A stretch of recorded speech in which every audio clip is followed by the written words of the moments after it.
La plasticité cellulaire et son rôle dans l'initiation du cancer du sein.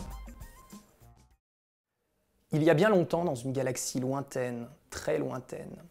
Alors oui, je préfère vous prévenir, je vais vous spoiler l'intégralité des épisodes de Star Wars. Donc pour ceux qui ne les auraient pas encore vus, je vous laisse la possibilité de quitter la salle. Il y a bien longtemps, dans une galaxie lointaine, très lointaine, appelée la glande mammaire, les cellules vivent normalement en harmonie.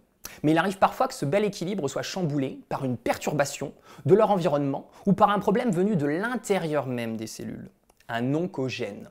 Un oncogène, c'est l'altération d'un gène qui rend la cellule immortelle, qui se divise encore et encore. La cellule ainsi devenue cancéreuse n'en fait alors qu'à sa tête. Elle n'écoute rien de ce qu'on lui dit. Ça vous rappelle quelqu'un? Grand, casque noir. Luke, je suis ton père. Mais au fond, pour mieux comprendre Dark Vador, est-ce qu'il ne faudrait pas revenir sur sa personnalité du temps où il était Anakin Skywalker? Est-ce que le problème du cancer ne viendrait pas de la personnalité des cellules normales? Car même si à première vue, les cellules de la glande mammaire naissent et demeurent libres et égales, certaines le sont quand même plus que d'autres. D'un côté, vous avez les jeunes padawans, les cellules souches. Ces cellules, elles sont libres et maîtres de leur destin, mais aussi naïves et influençables, des cibles faciles pour les oncogènes qui tentent de les faire passer du côté obscur de la force.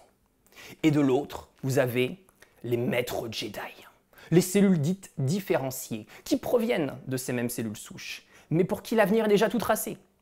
Elles ont de la bouteille, une forte personnalité. Et pourtant, elles ne sont pas à l'abri d'une attaque des oncogènes, aidées par une bande de mercenaires. Identité, protéines. Nom, EMTTF.